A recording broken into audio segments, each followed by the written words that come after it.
selamat pagi. Salam sejahtera buat kita semua. Bertemu lagi dengan Ibu Anita Marbun dalam video pembelajaran mata pelajaran Bahasa Indonesia dengan judul materi teks negosiasi. Ya, kalau kamu siswa kelas 10, bukunya ada seperti ini yang dari Kemendikbud. Dia pelajarannya ada di halaman 149 sampai 170. Jadi wajib ditonton ya, karena dalam video pembelajaran kali ini semua pelajaran satu bab hanya Ibu jelaskan sekitar kurang lebih 15 menit. Ya, jangan lupa like, subscribe, dan berikan komentarmu.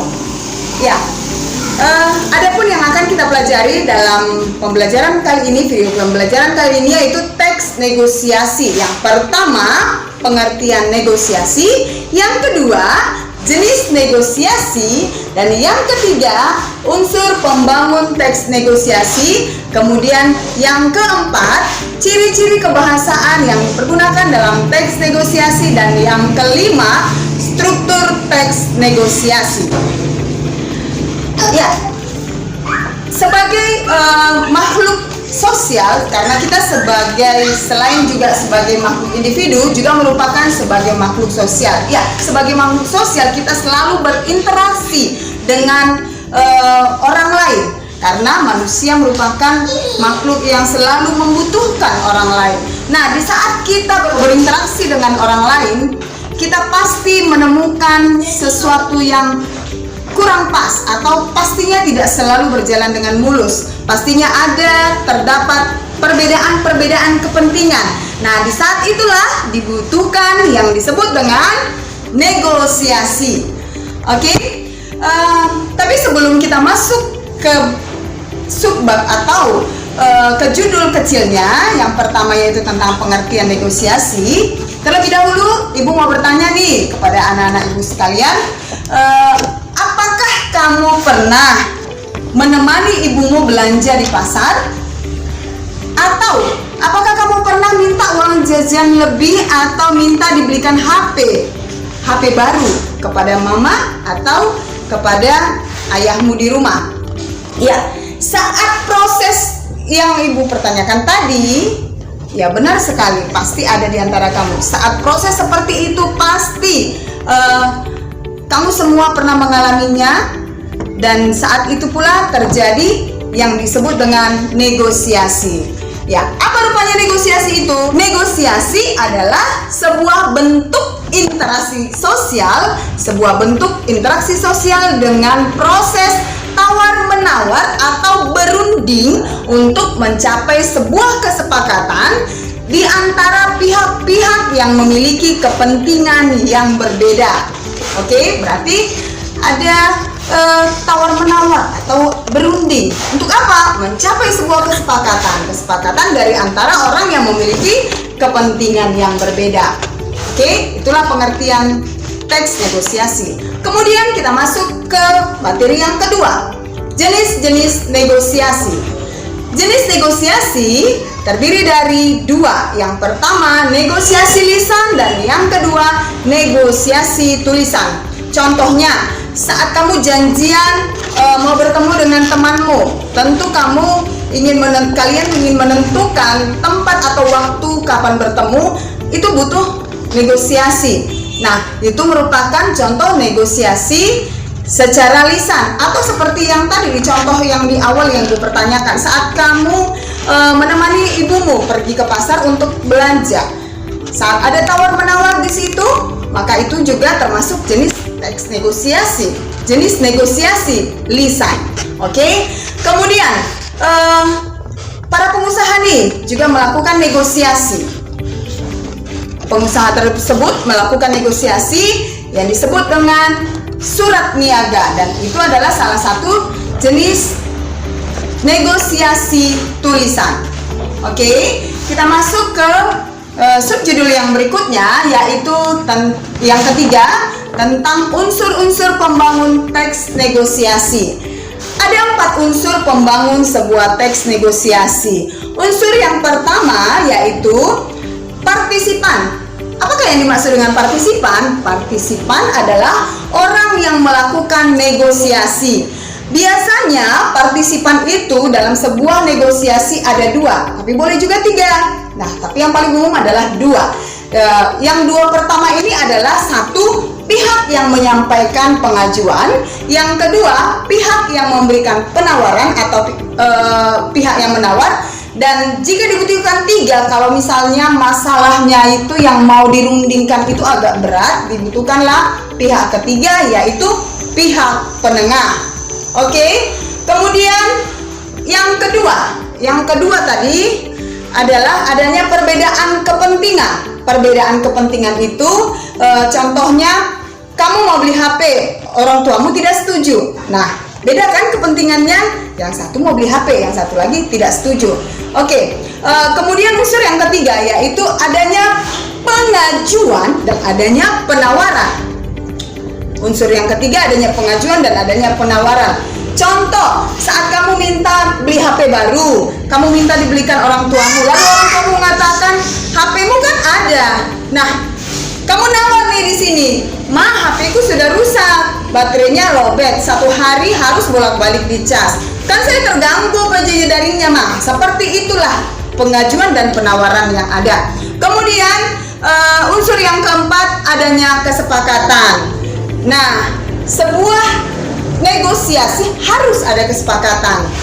Kesepakatan yang diambil tidak boleh merugikan pihak manapun, baik pihak yang mengajukan maupun pihak yang menawar.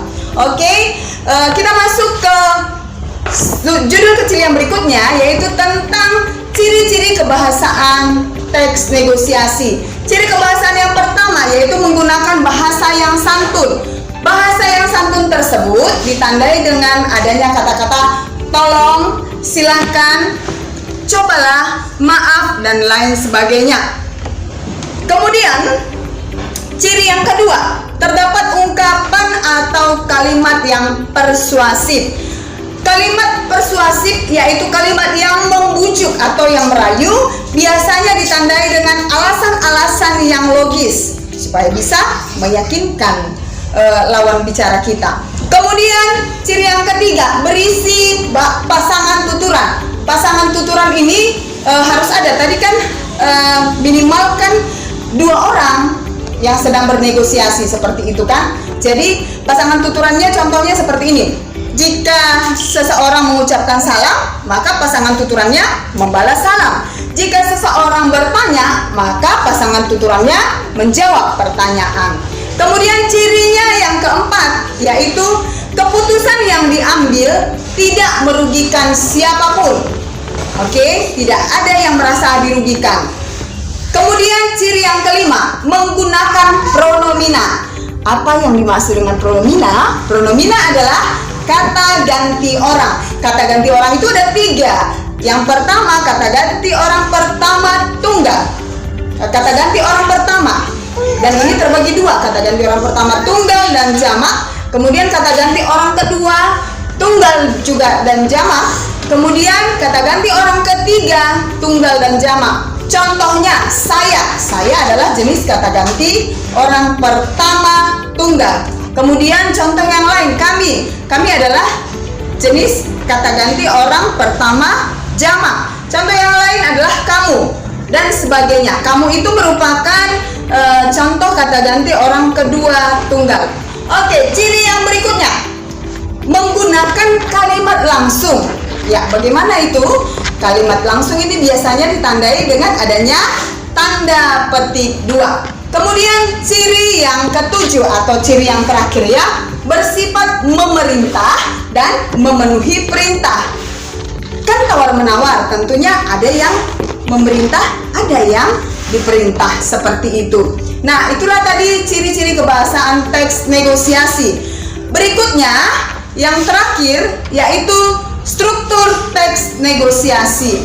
Ada 4 struktur teks negosiasi. Yang pertama dan yang biasanya letaknya di awal adalah orientasi. Orientasi adalah bagian awal pada teks negosiasi dan biasanya berisi sapaan, salam pembuka, dan percakapan awal. Oke, yang kedua, pengajuan. Pengajuan adalah suatu hal berupa barang atau jasa yang diajukan. Kemudian yang ketiga, penawaran. Penawaran merupakan usaha yang dilakukan oleh salah satu pihak ketika menemukan ketidaksesuaian sewaktu ada pengajuan tadi. Nah, kemudian struktur yang keempat adalah persetujuan. Persetujuan merupakan bagian akhir pada teks negosiasi. Seperti yang saya katakan tadi, persetujuan itu wajib ada dalam sebuah negosiasi dan posisinya atau letaknya adalah di bagian akhir. Biasanya persetujuan ini berisi kata-kata siap, baiklah, oke, sip. Nah, kira-kira seperti itu. Demikianlah video pembelajaran kita kali ini.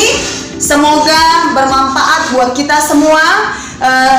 Seperti yang saya katakan tadi, video ini sangat bermanfaat karena setiap hari, setiap saat sering kita temukan, bahkan kita lakukan dimanapun. Sewaktu kamu berdiskusi atau memiliki masalah, membagi pekerjaan dengan adikmu, kamu dek mencuci piring ya, saya menyapu rumah, seperti itu. Perlu negosiasi. Secara tidak kamu sadari kamu sedang bernegosiasi. Nah, untuk masalah-masalah yang lain, para pahlawan kita dulu memperjuangkan kemerdekaan juga berjuang lewat negosiasi. Ditandai dengan apa itu? Konferensi meja bundar. Saat itu pahlawan juga sedang bernegosiasi. Oke, begitu pentingnya teks negosiasi itu. Jadi wajib kamu pelajari. Buka lagi bukumu dan jika nanti ada pertanyaan silahkan tanyakan kepada gurumu ataupun silahkan berikan komentarmu di kolom komentar. Ya, punya masalah dan tidak ingin menyelesaikannya dengan kekerasan, dinego aja say. Oke, demikianlah pembelajaran kita kali ini. Salam sehat, salam semangat meskipun masih dalam PTM terbatas. Oke.